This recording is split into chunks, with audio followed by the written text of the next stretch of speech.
Hey, hope everyone's had a great day. I cannot wait to bring you this next interview in with Behind the Spotlight. Oh, I forgot to put the Behind the Spotlight graphic up, but that's okay. You are going to meet my friend Lani. She is amazing. Yep, here she comes. I'm going to request her to bring her on. And Lani is one of them. Wait till you see this blonde bombshell, because she has 6 children. Yes, you heard me. 6 children. There she is. Hey. My blonde bombshell. I was just talking about you and all your babies. Thank you. Speaking of babies, they had my phone right before this, so I'm like, screen readers at me. So wait, tell everyone about you, because I have your info here. You are a business strategist. Yes. A mindset clarity coach, and the founder of Empowered to Profit M.O.R.E, a program for female entrepreneurs who are ready. You have to be ready. Design your life and business that they love, empowering themselves to create that amazing customer strategy that brings in what? Profit, time, energy, fulfillment, and revenue. Yeah. Welcome, Lani, to the show. Thank you for having me. You know I love doing anything with you, Beth. We always do have a good time together. So, Lani, let's start with telling people a little bit about you. And because I know you so well, I know you're not going to give me your bio. You're actually going to give me your story, but how you got started.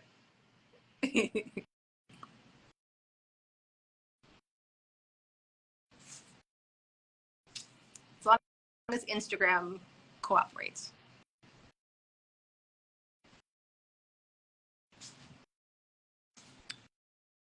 I don't want to have dead air. So as a PR media person, having dead air is the worst. But I have bars. So when Lani comes back on, I really want to talk about how to actually grow your business in a way that doesn't make you feel crappy, right? I hear from business owners all the time how they're just doing what somebody told them to do, or they're going to create the framework for that person. But actually, Lani teaches you how to create a business the way you need it to be. Yeah, I don't know what happened there, but I'm back. Who knows? Yeah, so I'll give you my story and tell you kind of how I got here. So I was an entrepreneur for 15 years.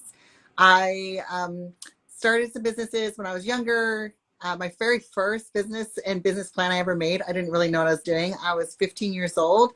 And I had babysitting kids, and I did a birthday party for my younger sister. And all the moms were like, "Can you do that for us?" And I was like, "Yes, let me write out all my expenses and how much you're going to charge you." And I made a whole business plan on how I was going to cover all my expenses and what I was going to charge and how much money I was going to make, even hiring some of my friends to come and help me do it. So that was my first business plan I ever made. But fast forward to when I was having babies and getting started with just one kiddo. Now I have 6. I did MLM businesses. I was a virtual assistant. Right when blogging was really starting to take off, I began blogging. And I have always had this fascination of behind the scenes and brainstorming and getting creative. And I always felt like I couldn't copy anyone else because I just didn't fit the mold. Not feeling anybody's mold. Not at all. And I would see everybody else. They had like these beautiful homes with white couches and white walls and perfectly styled homes. And I'm like, I got, milk stains and trash everywhere from kids leaving the trail of snacks, and I'm like picking up constantly, and I felt like I could never show my home. I couldn't show up as me because my hair wasn't a mom bun. Nobody taught me to do my makeup perfectly. All these things that felt like I couldn't be successful because I wasn't like them. And finally I had to learn, stop trying to do what they're doing and do what works for me and how I like to show up, because I'm different and I don't need to be them to have a successful business. Not that anything's wrong with them, and they probably have chaos behind them, just not in their, frame of the Instagram or Pinterest account. So I learned, okay, I can show up differently. I can say, I have this much time. What can I do with this much time to do like a ton? And all really hyper focused action to get me where I want to go. And that's really how I got into being an entrepreneur. And then I became a coach because I was lonely, wanted to meet up with other moms and women and get out of my house and escape my kiddos. And whenever we would get together, I would spend the whole time telling them, oh, you should do this. You need to do this. And what if, let me just like paint you a picture. And I would tell them all these things they should do. And I was like, this is the best. And one day after one of these meetups, one of the girls goes, man, you are so good at this, brainstorming. I was like, I just want to get paid to brainstorm all day long. And she goes, girl, that's called coaching. I was like, oh, yeah, I can do that. So that's how the idea got started, with me really actually getting paid to do what I was already doing. I love that. I have to tell you how much I love the brainstorm hot seat of my mastermind as well. I know you have a mastermind, talk about it in a few minutes, but like that, I actually was just talking to my coach before we got on. And after this launch, I want to see how I can kind of change my offer so it's more about helping you move the needle, because in my cohort right now, we haven't honestly been doing the teachings or hot seats. And the two women today in the group, like their lives are different. And they said that to me today. And they're like, I got this and I feel different. And it's little tweaks. But if I didn't have the chance to really sit with them and hot seat with them every week, that wouldn't be happening. So to me, it's like, oh, our people need that kind of stuff rather than the straight coaching, because doesn't everybody say, I just need somebody to look at my business. I just need some, right? That's what you exactly. I found I bought all the plug and plays, like, oh, just take this course, put it into action, you'll have the same results. I just don't see that working anymore. Maybe it did when, all these platforms are starting, but it doesn't work like that anymore. And to stand out, you have to stand out by your uniqueness, your personality, your story. Exactly what you teach everybody to do is like, that is what people gravitate to you. They're tired of this, like, just do these 5 steps and you're going to be perfectly fine, because it's not true. So I really love those brainstorm sessions, like you said, getting in and like in real time as we are growing together, making adjustments. Why do you need to wait 6 months to figure out if this is working? You don't. It's all about the data here and now. I think we wait too long to make changes in our business, or we get very discouraged and we give up. Not us, of course, but other people give up. Or, I get a lot of DMs from people, or my clients are like, I didn't know what else to do. And I think you're the solution, because like you, I do things a little differently than everybody else, right? In my industry, it's about writing the pitch, getting the pitch out. And I'm like, no one opens the email, no one's reading the pitch. And even if you get booked, what are you saying so it's going to make revenue for you? Because how many times have people said to me, well, I did media ready and nothing happened. If you're on my Instagram, I'm like, it's your fault. Yes. So when you hear from your clients, what are like the things that explode or expand their business when they have limited time? So really understanding, when you have limited time, what are the things you have to prioritize that will bring you profit? I call them power, profit, priorities. That's a tongue twister, right? But it's like, if I can only do 1 or 2 things today, if I only have an hour today, if I just have 10 minutes right now, I shouldn't be in Canva tinkering on a graphic. Like that's not going to bring me any revenue. What is going to bring me revenue is to go follow up with 5 people, to go and post a call to action, to post a hand raiser, a disruptive content, a story that you would post, a selfie. I can't tell you how many of my clients, I'm like, take an authentic, crappy picture of you looking at the screen that is not edited, and you will get more interactions with that photo in a group than any other piece of content. If I post I just did a styling shoot and I posted a picture of me at the styling shoot, everybody's like, oh, you look cute. No one commented on my actual content. But when I post a picture of me sitting in my office with my coffee cup in hand and going like this, I get so many people reading the actual content and saying like, I get why you made that face. So I just like that's the difference in how we can stand out. We don't have to be like this perfect style Instagram. And then letting go of this perfectionism that we are so much pressure on ourselves. Perfectionism is a waste of time. So if you can understand what my power of profit priorities are and just do those actions in 10-minute increments every single day, you're going to move your business forward every week. And it sounds so simple, but really it's how I changed my entire business structure from $400 and $1,000 inconsistent income. In 6 months, I went to 4,000. And then after that, 6 months, I went to 8,000. And, that's the end of the story. But it's just like, it's crazy how much of a difference it makes when you take small, really purposeful action that you say, if I do this, even if I don't get a result today, I know it's going to move me forward. So can you give us what your top 2 actions would be? Because first you said, don't play on Canva. It's not going to get you anywhere. Do that in front of me when you're like at night after the kids go to sleep. That's what I do. Yeah. Well, my kids are gone, but you know what I mean.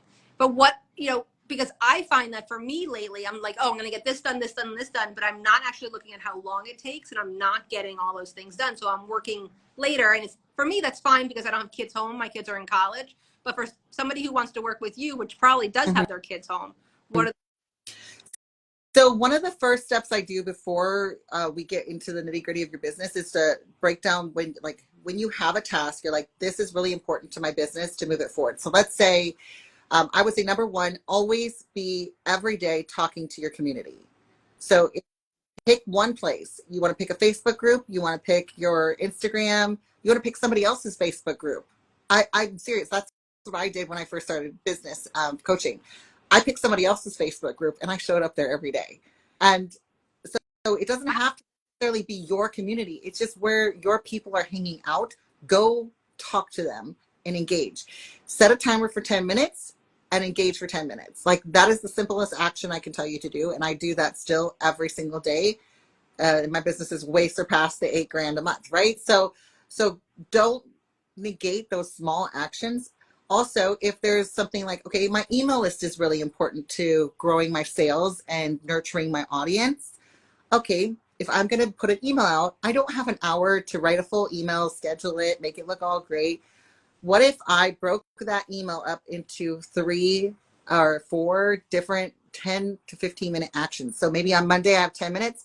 I'm going to brainstorm, okay, here's 3 ideas for the month of February for writing an email.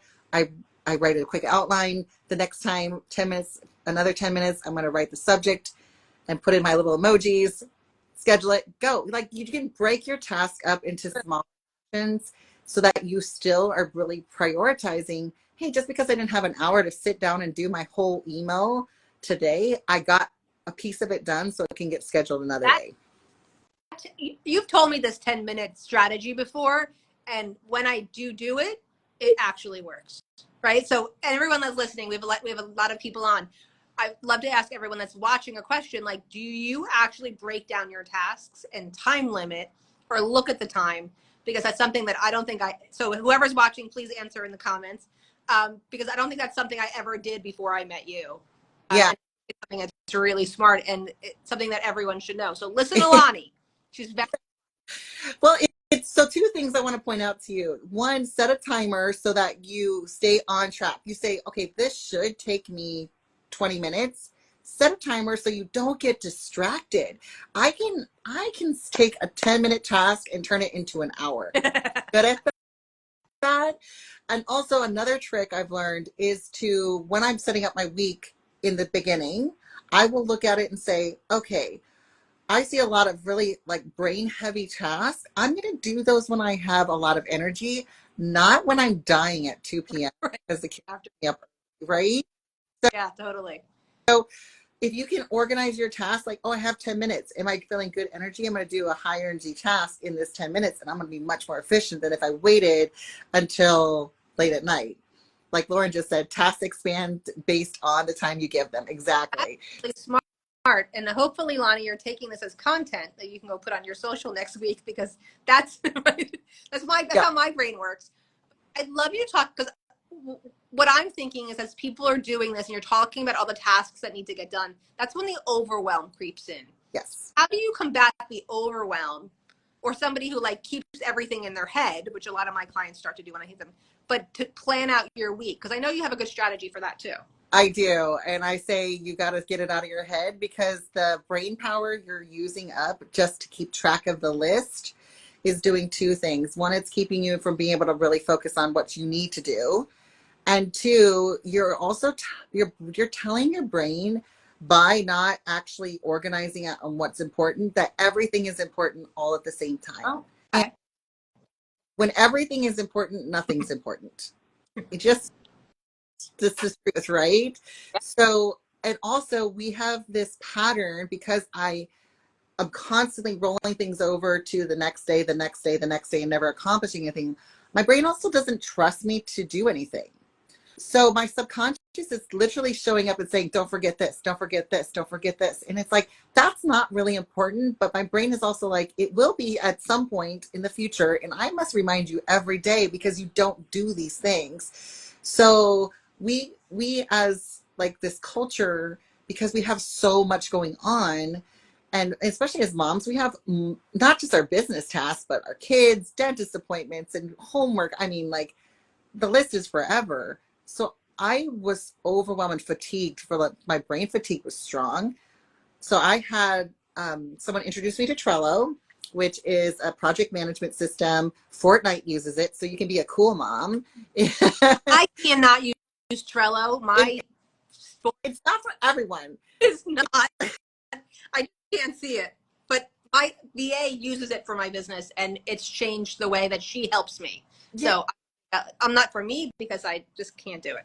But other systems, but this is just one of them. I picked, this works for me. I look at it, I already had a to-do list, and Trello is like formatted like to-do list, but it breaks it up better. But really, my first time I used it, my only goal was every day open Trello. 9 a.m. I set a timer for 9 a.m. or an alarm. And every day open Trello. That's all it said. And I was like, that's my only goal, is just to open it. And because I started getting the habit of opening it, now if I'm talking to someone and they say something and it triggers, oh, don't forget, you need to make that appointment, I'll open up Trello, put it on the brain dump list, and my brain now trusts me. I don't have to think about that again. And then Friday, I set for my week and put due dates on things. It's just like this huge relief to the pressure and overwhelm to know everything I need is in one place, and I don't have to think about it until I'm ready to think about it. I love that. Also creating a space for you to not only the brain dump and getting everything done, but like you said, if you do those little tasks every day, yes, your needle actually moves. So as a reminder, who's watching and everyone who watch later, it's really about doing those small things and being repetitive. I think sometimes we get, like, I read an email today that I was like, it was about email marketing and how no one's going to open your emails. And I was like, oh my God, no one's going to open my email. So I signed it. It's a friend of mine. So I signed up for her class, and I was like, is that a real problem I have? Like, I went back and looked at my numbers. I'm like, I think I'm okay. But I think that there's so much coming at us every day that we get off base of what our the marching orders are. And that's why I think somebody that's having those issues needs to work with somebody like you in your mastermind. So I'd love for you to talk about it a little bit, because I know how much you help people in there who maybe don't have that set framework for how they're working yet and aren't making consistent money. Yes. And this is really a great way for you to get in and get someone to help you focus in and understand your business and your goals and your priorities. That's my goal. So my big word is customization. Expand your business through customization that works for you. So this mastermind I'm going to be opening up. I'm going to be taking applications. Come send me a DM if you're interested. It's going to be for 7 women, and it's going to be for 6 months. What we're going to be doing in that mastermind is creating momentum for you without the overwhelm. Really, it's just breaking it down. We want to create momentum in your sales, momentum in your actions, momentum in your audience growth, and momentum in your conversions. We are really focused on 4 areas of profit in everything I do, no matter how I work with you. I want to give you a profit in time, so at the end of the week, you feel like I got everything done. I don't have to work the weekends if I don't have to. I don't have to stay up late. I'm not stressed. I want a profit in energy, so that you feel like I am not exhausted and I can have my kids. What? That's amazing. And a profit in income, of course. We want you to feel like I'm making sales, I'm growing week over week, I'm doubling what I'm doing. I love to say, like, let's double the income without doubling your to-do list, right? That is what I want to do with you. And then the last piece is really creating impact and fulfillment from your business. I think when we are, the women who are coming into this mastermind, you've already been in business for a while. You're like, I'm making sales. I've just plateaued and I need somebody to get me out of this spot. So we want to rev you up and create momentum. That's what this mastermind is going to do. And it's going to be small, intimate community where we're going to be brainstorming, working on our mindset, helping you take things. I tell people all the time, like, throw things off your to-do list like a toddler throwing Cheerios off their high chair. Like, just get rid of the things that don't matter. And if you can't decide what matters, that's what this is You need for. somebody like hers right there. Yeah. I endorse 100%. Lani, thank you so much for being here. Thank you. I'm going to, in the caption will be all the information so people can come find you. And if you're listening to this podcast, this what do we call it? Episode of Behind the Spotlight, which I have to get better at branding. Then you should go work with Lani, because if you keep saying, hell yeah, or I want to throw my tasks off my task list like Cheerios off a high chair, then she's a girl for you. I really appreciate it. Thanks again for watching Behind the Spotlight with Beth Neidick. We have more episodes coming up this week. Pay attention to the stories and you'll see who's coming. And as always, I love you too, Ella. I'm like, I don't have my glasses on, so I can't read. Thank you, Ella. I appreciate the support of everyone being on today. Lani, any last words? You're amazing. I love you. Talk to you guys soon. Everybody go see Lani. Bye. Guys.